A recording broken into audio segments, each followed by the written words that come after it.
नमस्कार दर्शकों, स्वागत है आप सभी का हमारे चैनल पर। 1 जुलाई 2024 से हमारे देश में नया कानून लागू हो गया है। अब इसमें जो बीएनएस है यानी कि भारतीय न्याय संहिता, जो कि आईपीसी की जगह पे लागू हुआ है। आईपीसी में भी दंड और उसकी सज़ाओं के बारे में बताया गया था, बीएनएस में भी अपराध और उसकी सज़ाओं के बारे में बताया गया है। जो बीएनएस है इसमें कई सारी धाराएँ हटाई गई हैं, कई सारी धाराएँ जोड़ी गई हैं। इसमें एक नई धारा ये जोड़ी गई है कि जो भीड़ हिंसा होती है, यानी कि जिसको मॉब लिंचिंग बोलते हैं, आईपीसी में भीड़ हिंसा या मॉब लिंचिंग को लेकर कोई प्रावधान नहीं किया गया था। इन्हीं सब चीज़ों को देखते हुए सरकार ने बीएनएस में इस चीज़ को जोड़ा है।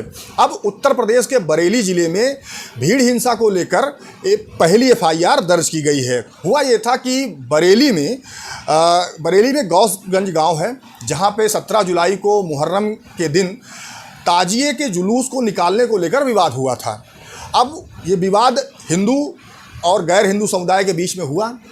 हालांकि पुलिस को पता चला, पुलिस ने तत्काल वहां पहुंचकर उस विवाद को सुलझा दिया था। लेकिन जो गैर हिंदू समुदाय थे उनको ये चीज़ नागवार गुजरी।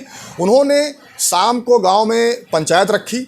पंचायत रखने के बाद सभी लोग एक राय होकर रात के अंधेरे में हिंदुओं के घरों पर हमला बोल दिया, और वो भी टार्च की रोशनी में। और हुआ ये कि जो हिंदुओं के घरों की जो महिलाएं थीं उनको घरों से निकाल कर उनके साथ बदतमीजी की गई, उनके साथ छेड़खानी की गई। इसी हमले में तेजराम नामक एक युवक जो है वो गंभीर रूप से घायल हो गया था।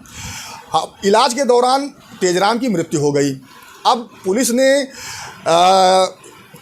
लगभग 80 आरोपियों को इसमें अरेस्ट किया था। इसमें अभी कई और ऐसे आरोपी हैं जो फरार चल रहे हैं। इन आरोपियों के खिलाफ पुलिस ने भीड़ हिंसा यानी मॉब लिंचिंग का मुकदमा दर्ज किया है।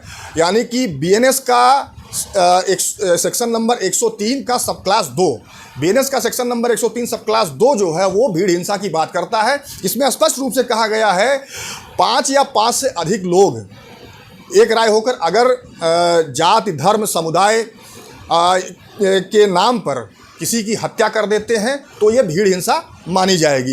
इन्हीं सब चीज़ों को देखते हुए बरेली की पुलिस के द्वारा जिन लोगों को अरेस्ट किया गया है उनके ऊपर ये 103 सब क्लास 2 के तहत मुकदमा दर्ज किया गया, यानी कि भीड़ हिंसा का मुकदमा दर्ज किया गया है। अब देखिए, पुलिस का ये कहना है कि ये जो चेंजेस आए हैं बीएनएस में ये बहुत अच्छा है। अगर आईपीसी होती तो इसमें कई सारी धाराएं जोड़नी पड़ती, यानी कि जैसे कि 147, 148, 149, 34 आईपीसी, 302 या 304 आईपीसी, इतनी सारी धाराओं को लगाना पड़ता।